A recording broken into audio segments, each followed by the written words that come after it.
guys, it's Sif. I hope you're all doing well. I'm going to do a quick video on borderline personality disorder to see if you may have it or if you know someone that does have it.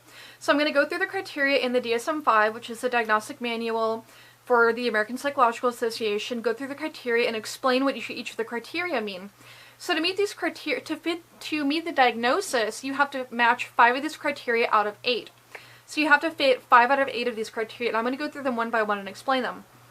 So the first one is frantic efforts to avoid real or imagined abandonment. And so what that can mean is intense fear and anger or panic when you feel like you're being abandoned. What that can mean is, like, for instance, if you have a dinner date with your best friend and they have to cancel on you at the last minute, you could be really, really upset about that because it might feel like they don't care about you, or it might feel like they don't like you, or that they're abandoning you. So this can cause panic, fury, anger.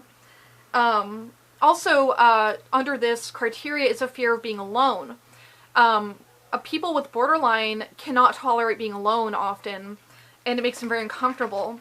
Also, in order to avoid this abandonment, sometimes borderlines will use self-injury or suicidal threats kind of as a manipulation technique to avoid being abandoned. So if someone will say, "Oh, I'm breaking up with you," and they'll say, "Oh, if you break up with me, I'm gonna kill myself." So that would be like an example of a threat for fear of abandonment.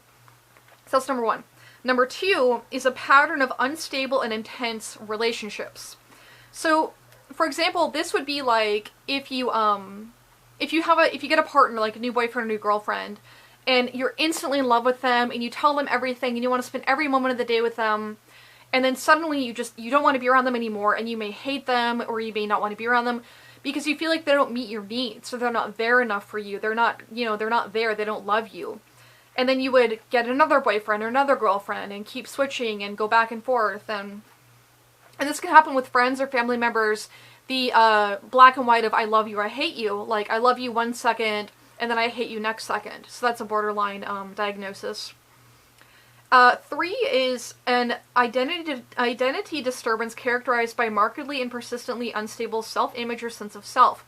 So what this means is that someone with borderline personality disorder may have a shifting identity as far as their views, their goals, their opinions, their sexuality, their preferences, what they want to do for their career, what kind of friends they want to have. These may all shift a lot because people with borderline personality disorder are trying to find their identity, and so they shift their identity a lot in order to try and find their identity. And oftentimes borderlines have an identity feeling of being bad or evil, and sometimes they may feel as if they don't even exist. So they have some kind of magical thinking where they're not even sure if they're real or not. Number 4 is displaying impulsivity in at least 2 areas that are potentially self-damaging. So these can be just reckless behaviors like gambling, spending money that you don't have or spending money too much, binge eating, anorexia, substance abuse, alcoholism, drug abuse, unsafe sex, promiscuity that is dangerous, reckless driving, speeding, also self-mutilating behavior, cutting yourself, burning yourself, suicide attempts, are all very common with people that are borderline. And number 6 is displaying affective instability that may be due to a marked reactivity of mood. And so this means basically like, it's kind of like mood swings, but it's not in the sense of bipolar. It's more like miniature mood swings. So a borderline may have a period of intense anxiety or panic or fear or depression or rage that can last for a few hours or a few days.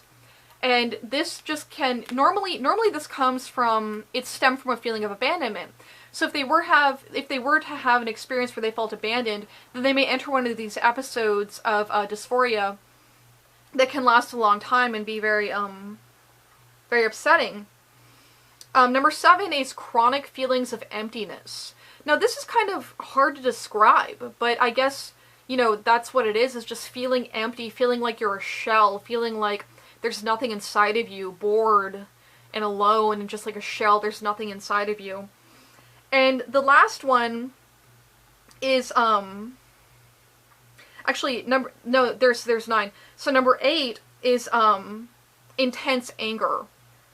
And, difficulty controlling anger. So, verbal outbursts, violence, bitterness. It's often seen with friends and family and partners that they view as neglectful or as not loving enough or not caring enough. And this anger is often followed by feelings of shame or confusion or guilt. And then the last one is periods of ideation, paranoid ideation or dissociative symptoms.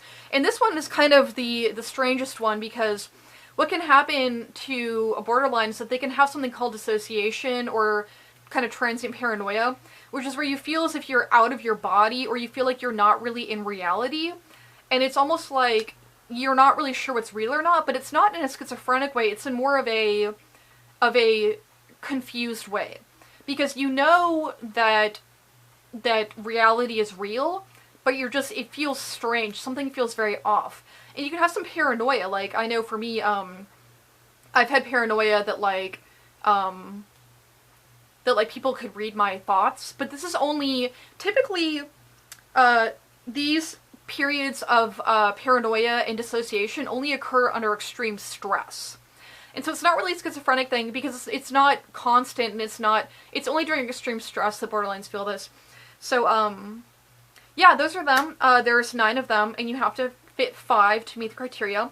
So, also what I was going to say is, that borderline personality disorder often comes along with anorexia and bulimia. A lot of borderlines have anorexia and bulimia as well. And, also a personality disorder in general. What is a personality disorder? Because borderline personality disorder is not like other disorders. It's its own thing. It's a personality disorder because, what that means is that it's stable over your lifetime. It's not episodic.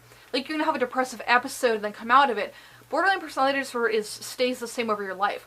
It can be treated. It takes a lot of work, takes a lot of time, and the younger you are, the earlier you can start is the better. Because if you're young and you think you have it, or if you've been diagnosed with it, then you should start as soon as you can.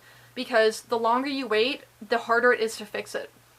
So anyway, if you guys have any questions, or if you think I left anything out, let me know. And if you want me to make a video about my experience with my borderline personality disorder, let me know in the comments below. Thanks, guys!